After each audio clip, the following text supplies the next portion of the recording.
تو اچانک اس تھال میں سے ایک چیز گرتی ہے، اور جانتے ہو جو چیز گری ہے وہ کیا ہے؟ وہ انسانی سر ہے احمد۔ اوپر وہ آوازیں وہ تھیں کہ وہ سر بھی کاٹ رہا تھا، ہاتھ بھی کاٹ رہا تھا، پاؤں بھی کاٹ رہا تھا، پورا انسانی جسم اس نے پیسز کر کے اس تھال میں رکھ کے نیچے لے کے ٹک کی جو آواز تھی۔ احمد آج کی اپنی کہانی یہ ایک نوجوان کی کہانی ہے۔ نوجوان بڑا خدا ترس، بڑا رحم دل۔ ہوا کیا کہ یہ اپنے کام کے سلسلے میں شہر سے باہر جا رہا ہے۔ تو تم نے دیکھا ہوگا عموماً کہ لوگ جب شہر سے باہر نکلتے ہیں تو فیول ویول اپنا اوکے کرا لیتے ہیں۔ تو ایسے ہی ہوا، اس نے ہائی وے پہ پمپ ہے، پمپ سے اپنا فیول ویول اوکے کرایا۔ فیول ڈلوانے کے بعد یہ پمپ سے نکلا ہے، لمبی رننگ ہے، پمپ سے نکلا۔ اب پمپ سے نکلنے کے بعد اس نے روڈ جوائن کیا، گاڑی چلی۔ اب جب گاڑی روڈ پر آئی ہے احمد تو بارش شروع ہو گئی، اور دھوئیں دار بارش شروع ہو گئی۔ اب اس نے سوچا جانا تو ہے ہی، اب یہ سلو گاڑی لے کے جا رہا ہے۔ وائپر چل رہے ہیں، یہ گاڑی سلو لے کے جا رہا ہے، ہیڈ لائٹیں جلی ہوئی ہے۔ تو کیا دیکھ رہا ہے کہ تقریباً کوئی 15 سے 20 منٹ رننگ کی ہے اس نے۔ 20 منٹ کی رننگ کے بعد یہ دیکھ رہا ہے کہ روڈ کے کنارے ایک سفید لباس میں بڑھیا چھڑی کا سہارا لے کر اور بارش میں وہ کھڑی ہوئی ہے، گٹری اپنے سر پہ رکھ کے بارش سے بچنے کے لیے۔ چھتری وتری کچھ نہیں ہے، لیکن بارش ہو رہی ہے۔ اب چوں کہ خدا ترس ہے، رحم دل ہے، اس نے دیکھا کہ ہاں یار کوئی کھڑا ہوا ہے۔ اب جیسے ہی اس نے اپنی گاڑی اس کے برابر میں لگائی ہے تو دیکھتا ہے کہ یہ ایک ضعیف عورت ہے جو بارش سے بچنے کے لیے کھڑی ہوئی ہے، لیکن یہ رات کو یہاں کیا کر رہی ہے؟ ایسے ہی ہوا، اس نے گاڑی برابر میں لگائی ہے، شیشہ اتارا۔ شیشہ اتارنے کے بعد بڑی بی سے مخاطب ہوا کہ اماں بارش میں یہاں کہاں کھڑی ہوئی ہو اور کہاں جاؤ گی؟ تو بڑی بی جو باہر کھڑی انہوں نے کہا کہ بیٹا میں بس کے انتظار میں کھڑی تھی، اور بس شاید بارش ہونے کی وجہ سے اب تک آئی نہیں۔ تو اس نے کہا لڑکے نے کہ اماں اگر مناسب سمجھو میں آپ کے بچوں جیسا ہوں، تو اگر آپ کو آگے ہی جانا ہے تو بیٹھ جاؤ، میں آپ کو آگے چھوڑ دوں۔ تو بڑی بھی کہہ رہی ہے کہ بیٹا تمہیں تکلیف ہوگی، تم جاؤ، بارش رکے گی، بس آئے گی اور میں چلی جاؤں گی۔ تو اس نے کہا اماں بارش پتہ نہیں رکے گی کب، بس پتہ نہیں آئے گی کب، تو بہتر یہ ہوگا کہ آپ میرے ساتھ بیٹھ جاؤ، میں آپ کو اتار دوں۔ تو وہ جو بڑی بھی باہر کھڑی ہیں انہوں نے غنیمت جانا، وہ کہتی ہے تمہیں تکلیف تو نہیں ہوگی بیٹا؟ وہ کہتا ہے نہیں۔ اس نے دروازہ کھولا، بڑی بی کو پاس بٹھا لیا۔ تو پھر اس نے بڑھیا کو اپنی گاڑی میں بٹھا لیا، بڑی بی کو گاڑی میں بٹھا لیا ہے۔ اب گاڑی چلی، خاموشی ہے، 10 منٹ گاڑی چلی۔ اب یہ گاڑی چلاتے ہوئے یہ سوچ رہا ہے کہ اماں شاید کہیں گی کہ بھئی آگے اتار دو۔ اس لڑکے نے اپنی خاموشی توڑی اور بڑی بی سے مخاطب ہوا کہ اماں کتنی دور اور جانا ہے؟ تو بڑی بی نے کہا کہ بس تھوڑی سی دور اور۔ گاڑی چل رہی ہے، آدھا گھنٹہ ہو گیا۔ آدھے گھنٹے کے بعد اس نے پھر پوچھا کہ اماں اور کتنی دور؟ بڑی بی نے کہا کہ بس تھوڑی دور اور۔ 1 گھنٹہ گزر گیا، گاڑی چل رہی ہے احمد، بارش ہو رہی ہے، گاڑی چل رہی ہے۔ 1 گھنٹہ، 1.5 گھنٹہ گزرا۔ 1.5 گھنٹے کے بعد اس نے یہ سوچا کہ آخر بڑی بی کو جانا کہاں ہے۔ اس نے پھر پوچھا کہ اماں اور کتنی دور ہے؟ بولا بس آگے تھوڑا سا جانے کے بعد کچے میں گاڑی اتار لینا۔ کچے میں۔ تو اس نے یہ اطمینان کیا کہ شکر ہے کہ ان کا گھر تو آیا، اب تھوڑی سی دور اور گاڑی چلی ہے۔ تو بڑی بی نے اس سے کہا کہ بس بیٹا تم ایک کام کرو، یہ جو آگے راستہ آ رہا نا تم اس کچے میں اتار لو۔ گاڑی کچے میں اتری۔ اب اس نے محسوس کیا کہ بارش ہلکی ہو گئی ہے، جو اسپیڈ تھی بارش کی وہ تھم گئی اور بارش سلو ہو گئی۔ اسے اطمینان ہو گیا کہ میں ان کو چھوڑ کے اور میں اپنی منزل کی جانب رواں دواں ہو جاؤں گا۔ اس نے گاڑی کچے میں اتاری۔ کچے میں اتارنے کے بعد اندر کوئی 20 منٹ کی رننگ کی ہے احمد۔ اس 20 منٹ کی رننگ کے بعد بڑھیا نے اس سے کہا کہ بس گاڑی روک دو۔ جب اس نے کہا کہ گاڑی روک دو تو لڑکے نے پوچھا کہ اماں اتنے ویرانے میں تمہارا گھر ہے؟ بولی ہاں بیٹا یہی تو سامنے میرا گھر ہے۔ تو کہہ رہی ہے کون؟ بڑھیا کہ تم چلے جاؤ گے.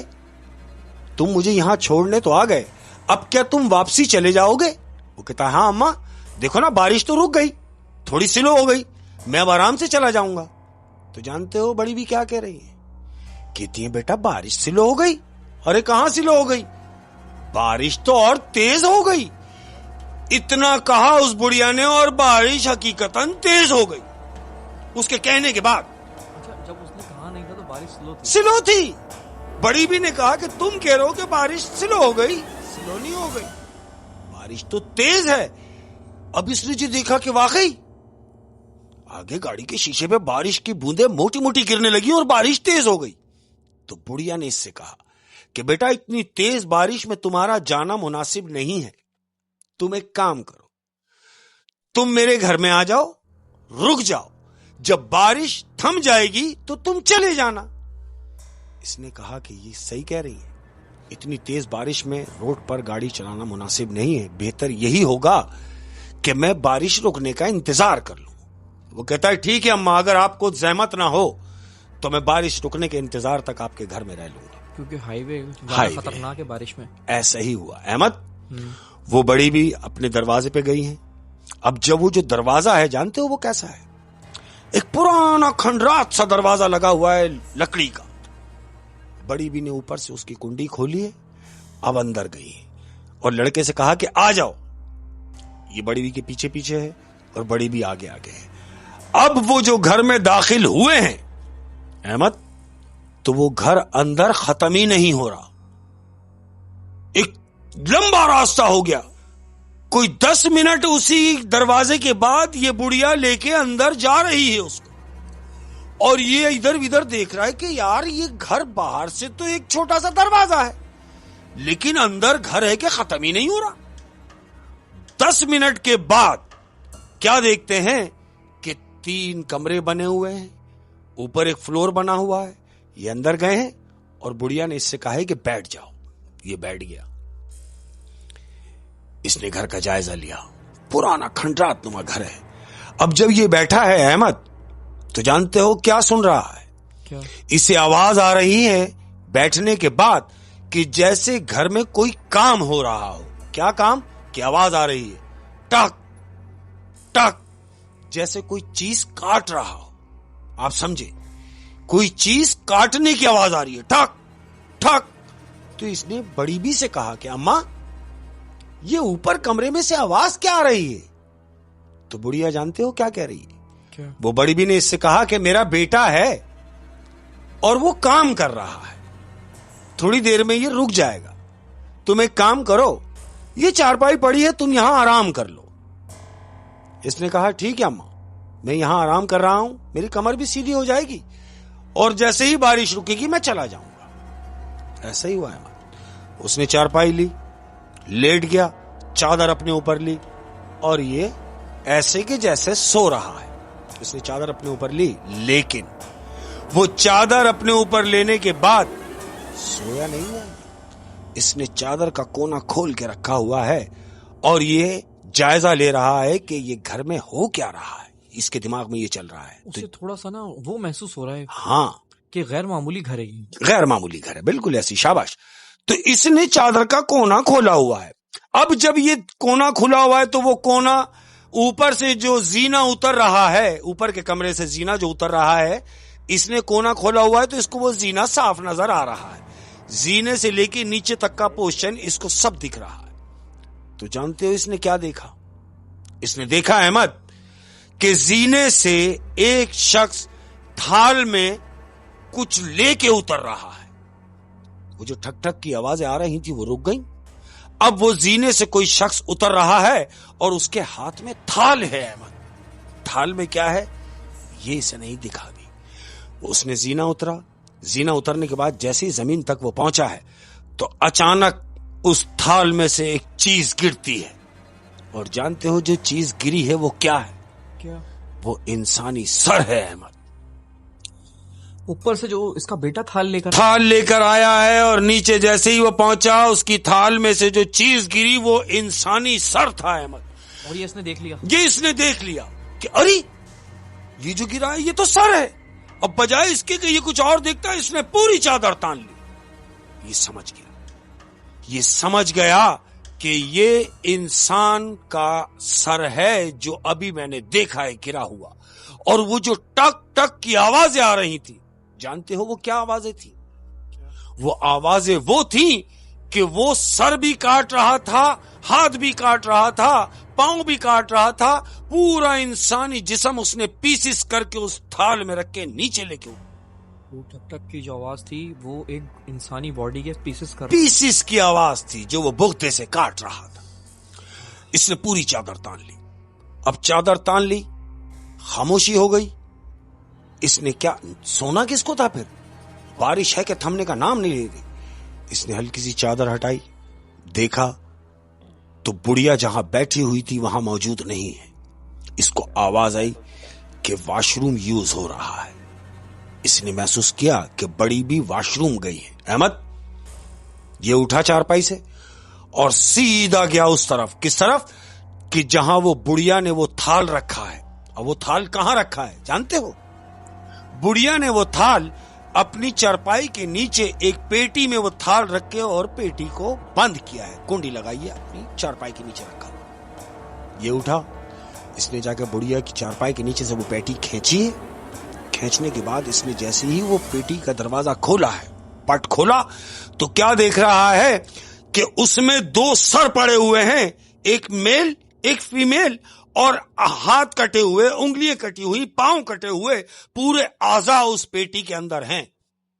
اب اس نے محسوس کیا کہ واش روم میں پانی کی آواز بند ہو گئی۔ اسے یقین ہو گیا کہ اب بڑی بھی واپس آئیں گی۔ اس نے پیٹی بند کی، واپس دھکا دیا اور اپنی جگہ پہ جا کے لیٹ گیا۔ احمد بڑی بھی آئی۔ بڑی بھی آنے کے بعد دیکھا کہ ہاں وہ اپنی جگہ پر ہے۔ بارش نہ رکی، دن نکلا احمد، صبح ہو گئی۔ اب جب صبح ہو گئی، اس نے ساری رات یہی سوچ کے گزاری کہ میرے کو یہاں سے نکلنا ہے بس۔ یہ اٹھا، اٹھنے کے بعد اس نے دروازے کی طرف دیکھا کہ شاید میں بھاگ جاؤں۔ دروازے پہ دیکھا تو ایک بہت بڑا تالا لگا ہوا ہے۔ جائے گا کیسے؟ وہ تالا اندر سے لگا ہوا ہے، بند ہے۔ اچھا، اس کا بیٹا یہ سب کرنے کے بعد دوبارہ اوپر چلا گیا۔ وہ اس کو نہیں پتا کہ نیچے کیا ایکٹیویٹیز ہو رہی ہیں۔ بچہ اس کا اوپر چلا گیا ہے۔ اس نے دیکھا کہ دروازے پہ تالا لگا ہوا ہے۔ اب یہ سوچ رہا ہے کہ میں یہاں سے بھاگ جاؤں۔ احمد یہ سوچ کے اٹھا، بھاگتا کیسے؟ تالا لٹکا ہوا ہے۔ یہ جیسے ہی اٹھا ہے اور تالے کی طرف جا رہا ہے، دروازے کی طرف، کہ شاید کسی طریقے سے میں تالا کھول لوں گا۔ یہ تالے کی طرف گیا، دروازے کے پاس پہنچا، دیکھا تو ایک بڑا تالا لگا ہوا ہے۔ اس نے تالے کو جیسے ہی پکڑا ہے احمد، یہ سوچ کے کہ میں کیسے کھلے گا، یہ تالا اس نے پکڑا تو اس کو پیچھے سے آواز آ رہی، اٹھ گئے بیٹا۔ اب جب اس نے آواز سنی تو یہ آواز بڑی بھی کی۔ اس نے تالا چھوڑا اور جیسے ہی گھوما ہے احمد، تو جانتے ہو کیا دیکھ رہا ہے؟ کیا؟ وہ دیکھ رہا ہے کہ جو بڑی بھی اس کے سامنے کھڑی ہوئی ہے، اس بڑی بھی کے ہاتھ میں خنجر ہے احمد۔ اس بڑی بھی کے ہاتھ میں خنجر ہیں، تو اس نے یہ جانا کہ بس اب میری باری ہے۔ تو کہتا ہے نہیں، مجھے مارنا نہیں، مجھے نہیں مارنا۔ تو جانتے ہو بڑی بھی کیا کریے؟ کیا؟ ارے میں تمہیں کیوں ماروں گی؟ تم پاگل ہو گئے ہو؟ میں تو تمہیں صرف یہ بتانے آئی ہوں کہ تم اٹھو، ہاتھ منہ دھو، تاکہ میں تمہارے ناشتے کا انتظام کروں۔ اور میں تو تمہارے لیے سوپ بنا رہی ہوں، اور یہ جو چھری میرے ہاتھ میں تم دیکھ رہے ہو، میں نے ابھی مرغی کاٹی ہے، مرغی کا سوپ تمہیں پلانا ہے۔ جاؤ تم ہاتھ منہ دھو، میں تمہارے لیے سوپ لے کر آتی ہوں۔ احمد اس نے غنیمت جانا، یہ نیچے والے کمرے میں گیا ہے ہاتھ منہ دھونے کے لیے۔ اب جیسے ہی کمرے میں یہ داخل ہوا ہے، تو جانتے ہو کمرے میں یہ کیا دیکھ رہا ہے؟ کیا؟ اس نے کمرے میں جا کے جیسے ہی دیکھا ہے تو کمرے میں ایک بہت بڑی تصویر لگی ہوئی ہے۔ وہ تصویر جانتے ہو کس کی ہے احمد؟ وہ تصویر میں دو میاں بیوی ہیں، اور یہ وہی میاں بیوی ہیں جن کے سر اس نے رات کو کٹے ہوئے دیکھے۔ جیسے یہ واش روم والے کمرے میں گیا ہاتھ دھونے کے لیے، اس نے وہاں ایک فریم دیکھا، اور اس میں جو سر کٹے ہوئے انہی کی دونوں کی تصویریں، اس تصویر جو لگی ہوئی ہے، یہ وہی تصویر ان دونوں کی ہے جو تصویر اس نے دیکھی کہ میاں بیوی جو رات کو یہ سر کٹے ہوئے جس نے دیکھے ہیں، یہ انہی کی تصویر ہے۔ احمد اب یہ پکا ہو گیا کہ ان کو تو رات کو کاٹا ہے اس کے بیٹے نے. اس کے سمجھ میں آ گیا یہ لوگ کچھ اور ہیں. احمد اب صرف اس کے دماغ میں یہی چل رہا ہے کہ میں یہاں سے نکلوں کیسے. تو بڑی بی نے آواز لگائی, آ جاؤ بیٹا, ناشتہ لگ چکا ہے. احمد یہ باہر آیا. باہر آنے کے بعد بیٹھ گیا. بڑی بی نے اس کے آگے ناشتہ پیش کیا. اس نے ناشتہ کیا کرنا تھا, اس نے 2 نوالے لیے اور کہتا ہے بس. کہتی ہے کھاؤ. کہ نہیں اماں میرا پیٹ بھر گیا, بس میں نکلوں گا, میں جانا چاہتا ہوں. تو بڑھیا جانتے ہو کیا کہہ رہی ہے؟ کیا کہہ رہی ہے ہاں تم جا سکتے ہو, میں تمہیں روکوں گی بھی نہیں, تم اگر جانا ہی چاہتے ہو تو جاؤ. یہ اٹھا اور جیسے ہی دروازے کی طرف لپکا ہے احمد, تو جانتے ہو پیچھے سے بڑھیا کیا کہہ رہی ہے؟ کیا کہہ رہی ہے جا تو رہے ہو لیکن اپنے سوالات کے جواب نہیں لے کے جاؤ گے. بڑھیا کو شاید شک ہوا اس پہ کہ یہ کچھ جانچنا چاہ رہا ہے. ایسے ہی ہے. تو اس نے بولا بڑھیا سے, سوالات کے جواب؟ کون سے سوال اور کیسے جواب؟ تو بڑھیا اس سے کہہ رہی ہے سوال یہ کہ تم نے میرے پلنگ کے نیچے سے صندوق کھینچ کے یہ دیکھ لیا کہ اس میں انسانی اعضا پڑے ہوئے ہیں. یہ تو تھا تمہارا سوال, اور جواب اس کا یہ ہے کہ تم یہاں سے سلامت اسی لیے جا رہے ہو کہ تم نے میری مدد کی اور مجھے گھر تک لائے. یہ تمہاری ادا تھی جو تم یہاں سے زندہ جا رہے ہو, تو جاؤ. بڑھیا نے اتنا کہا احمد, اور وہ جو دروازہ تالا لگا ہوا تھا وہ تالا نیچے کھل کے گرا ہے اور پورا دروازہ دونوں پٹ کھل گیا. احمد وہ دونوں پٹ کھلے اور یہ دروازے سے نکل کے بھاگا ہے بری طریقے سے. تو جانتے ہو پیچھے سے بڑھیا کیا کہہ رہی ہے؟ کہہ رہی ہے جاؤ لیکن یاد رہے کہ یہ ذکر کہیں باہر جا کے نہیں کرنا, باہر اس بات کا ذکر نہیں کرنا ورنہ مشکل ہو جائے گی. جاؤ. بچ گئے صرف اس وجہ سے کہ تم نے میری مدد کی اور بارش میں تم مجھے میرے گھر تک لائے. اس کو یہ آوازیں آ رہی ہیں اور یہ دوڑ رہا ہے. اپنی گاڑی میں بیٹھا, سلف مارا. اب بجائے اس کے کہ یہ اپنے کام سے جاتا, نہیں گیا احمد. یہ اس علاقے کی چوکی پہ پہنچا کہ میں جا کے رپورٹ کراؤں اور اس کو میں دیکھوں, پولیس والوں کو جا کے بتاؤں کہ یہاں تو یہ معاملات ہیں. چوکی پہ گیا اور پولیس والوں کو بولا تم فوراً میرے ساتھ چلو. انہوں نے بولا کہاں؟ بولا کہاں؟ پوری سٹوری اس نے اس پولیس والوں کو بیٹھ کے سنائی ہے. اب جب اس کو سنا دی تو اس نے بولا ہاں بالکل ایسے ہی ہے, ہمارا جانا بنتا ہے. ایسے ہی ہوا احمد. یہ پولیس کی ٹیم موبائل اپنی لے کے وہاں پہنچا ہے. کہاں؟ جہاں وہ بڑھیا کا گھر تھا. ہے نہیں تھا. کیا مطلب تھا؟ رات ہی رات تھا. کیونکہ یہ وہ پولیس کو لے کے جب وہاں پہنچا تو نہ تو وہاں بڑھیا تھی, نہ وہاں اس کا بیٹا, اور نہ ہی وہاں پر وہ انسانی سر جو کٹے ہوئے پڑے تھے, جو اعضا پڑے ہوئے تھے. کھنڈرات وہی ہے, گھر موجود ہے لیکن کوئی گھر میں موجود نہیں. پورا گھر چھان مارا, کوئی بھی نہ ملا احمد. اور وہ کھنڈرات ایسے نظر آ رہے ہیں کہ جیسے یہ زمانے سے کوئی نہیں رہتا ہو. پورے گھر میں جالا پڑا ہوا. یعنی وہ گھر تو تھا لیکن کھنڈر تھا, آباد نہیں تھا. بالکل آباد نہیں تھا. نہ جانے وہ بڑھیا کون سی مخلوق تھی یار. بالکل, جو اس کو وہاں اپنا گھر بتا کے لے گئی. پورا واقعہ اس نے پولیس والوں کو بتایا. اب جب وہاں وہ پہنچا تو وہاں تو ایسا کچھ بھی نہیں ملا. پولیس والوں نے کہا کہ تم نے ہمارا وقت برباد کیا. کہتا نہیں, جس گھر میں ہم کھڑے ہیں میرے ساتھ یہی ہی ہوا ہے. پولیس والوں کو یقین نہیں آیا. کیوں؟ کہ وہ تو جب گھر میں داخل ہوئے تو وہ جالا صاف کرتے ہوئے اندر گئے. پورے گھر میں مکڑی کا جالا ہے احمد, جیسے زمانے سے یہاں کچھ رہتا ہی نہ ہو. جب بھی کہتے ہیں بھائی کسی کو لفٹ دو تو دیکھ کے دو. بالکل. اور خاص طور پہ بڑھیا, ہاں, کیونکہ ان کے تو بڑے واقعات ملتے ہیں. مطلب صحیح بڑھیا ضعیف عورت ہے وہ نہیں, لیکن ظاہر سی بات ہے تیز بارش میں ایک بوڑھی عورت کیوں کھڑی ہوگی. ہوئے شیخ صاحب, بہت ہی انٹرسٹنگ اور ڈرا دینے والی سٹوری تھی. Thank you. اور اب اجازت لیں گے ہیں؟ ہاں بالکل. جاتے کوئی ایک بات کر دیں. کیا بات ہے؟ ہاں جی, جاتے ان تمام والدین کی نظر ایک بات کروں گا میں, کہ اگر آپ چاہتے ہیں کہ آپ کی اولاد کا فیوچر بہتر ہو, ہاں, تو انہیں اپنے سائے سے ہٹا کے ذرا سی دیر دھوپ میں رہنے دو, سردی میں رہنے دو, گرمی گزارنے دو, فاقے گزارنے دو, تاکہ انہیں جینے کا ڈھنگ آ جائے اور ایک مضبوط انسان کی طرح زندگی گزار سکے. واہ واہ, کیا بات ہے. ہم اپنی اولادوں کو اکثر نازک بنا دیتے ہیں نا, دھوپ نہ لگے, ٹھنڈ نہ لگے, آسائشیں دے دیں گے, صبح اٹھنا نہ پڑے, ہے نا. یہ تو ہم ان کو بگاڑ نہیں, ان کو سخت بنانا ہے, ان کو وہ سختیاں جھیلنا سکھاؤ تاکہ ان کے آگے کام آئے. تمام لوگ اپنا بہت زیادہ خیال رکھیے گا. انشاءاللہ العزیز ملاقات ہوگی. السلام علیکم ورحمۃ اللہ وبرکاتہ.